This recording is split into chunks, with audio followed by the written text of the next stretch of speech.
Charles Hoover's sister, Blanche Hoover Crotts, had an aversion to leaving the body at the funeral home overnight. When her father, who bought our business in 1919, when he died, he had requested Victor Kirkman, that owned Davidson Funeral Home, embalm his body. And Vic said when they got through embalming Mr. Carl Hoover, they put him in the casket and carried him home about midnight that night. So Blanche had always said, don't you leave my body in the funeral home overnight. She died about 5 o'clock one morning at Forsyth Hospital in Winston-Salem. Her daughter was out of town, not going to get in until the next day.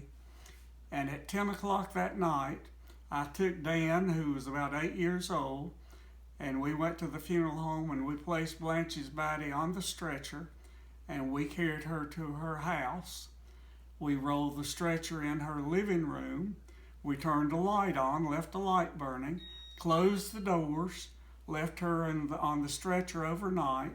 The next day, when the daughter Judy came in, selected a casket, I carried the casket down to the house.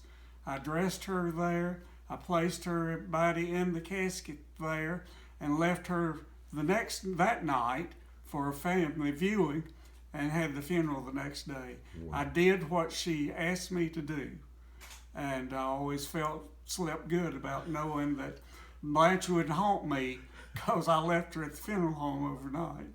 And I can't remember whether we cosmetized her before I carried her home or whether I cosmetized her in the house. But I remember dressing her and placing her in the casket down there because it was a York cherry casket. Wow. What year was that? 1982. Wow. Thank you.